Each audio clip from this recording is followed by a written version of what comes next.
사순제 3주간 화요일에 보내드리는 오늘의 강론. 부산교구 노동사목 이영훈 알렉산더 신부의 강론을 들으시겠습니다. 오늘 복음은 마테오복음 18장 21절에서 35절까지의 말씀입니다.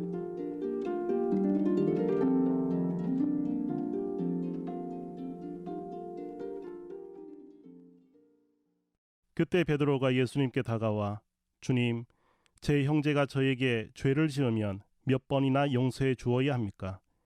7번까지 해야 합니까? 하고 물었다. 예수님께서 그에게 대답하셨다. 내가 너에게 말한다. 7번이 아니라 77번까지라도 용서해야 한다. 그러므로 하늘나라는 자기 종들과 셈을 하려는 어떤 임금에게 비길 수 있다. 임금이 셈을 하기 시작하자 10,000달란트를 빚진 사람 하나가 끌려왔다.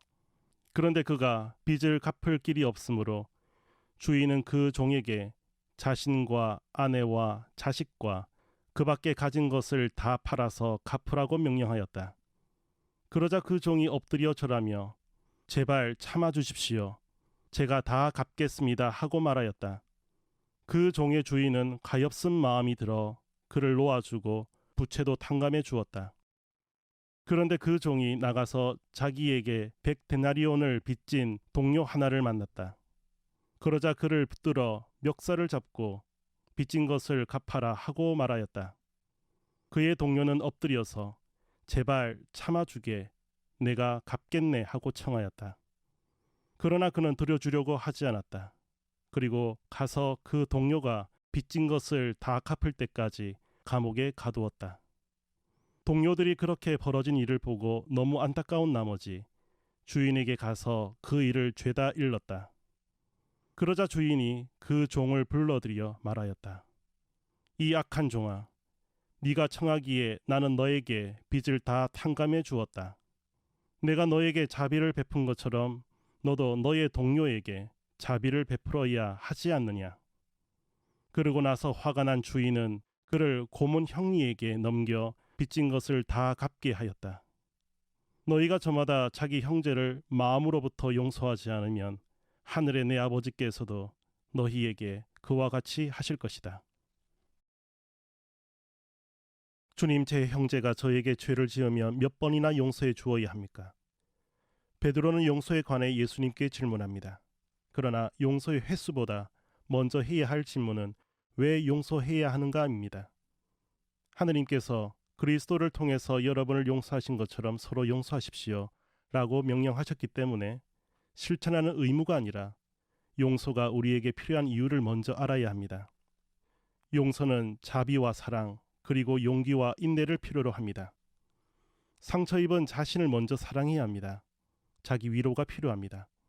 때론 상처의 원인 중 하나인 자신의 부족한 면을 인정할 필요도 있습니다.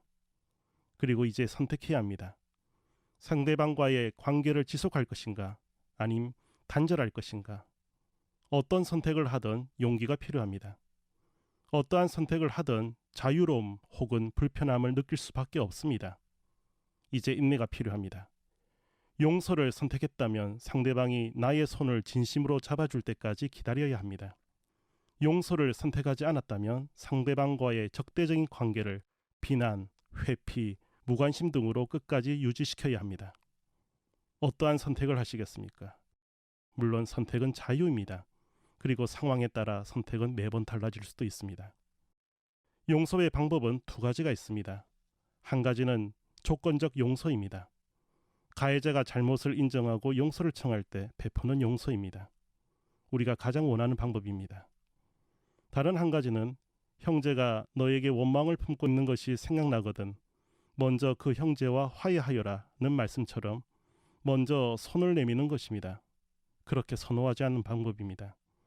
자존심이 상할 수도 있고 다음에도 당할 수 있다는 의심과 불안 때문입니다. 여러분은 어떠한 선택을 하시겠습니까? 물론 이번 선택도 자유이고 상황에 따라 달라질 수도 있습니다. 왜 용서를 해야 합니까? 쉽게 답할 수 없는 질문입니다. 다만 이런 상상을 해볼 수 있습니다. 용서가 없는 세상을 상상해 봅니다. 조건을 전제로 한 용서만 있는 세상을 상상해 봅니다. 그러한 세상은 사랑, 신뢰, 배려, 따뜻함 등 이러한 것들은 존재할 수 없습니다. 다들 원수가 되어 있는, 반성문 혹은 계약서가 없으면 믿을 수 없는, 아니 있어도 믿을 수 없는 세상입니다. 모든 관계는 끊어질 것입니다. 심지어 가족 안에서도 말입니다.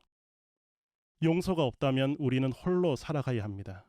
의도하지 않은 작은 실수에도 우리는 버림받아야 하기 때문입니다. 수많은 사람들과 함께 살아가지만 우리는 우리가 아니라 버림받은 개인으로 살아가야 합니다. 세상은 인격 없는 기계 인간들로 채워질 것입니다. 참 재미없고 팍팍하고 인간미 없는 세상입니다. 한마디로 죽음의 세상입니다.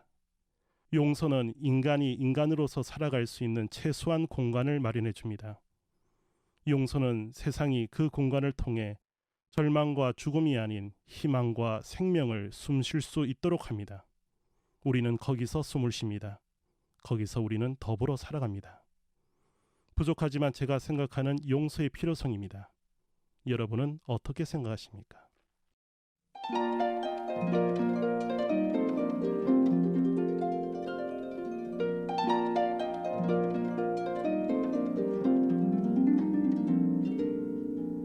지금까지 부산교구 노동사목 이영훈 알렉산델 신부의 강론을 들으셨습니다.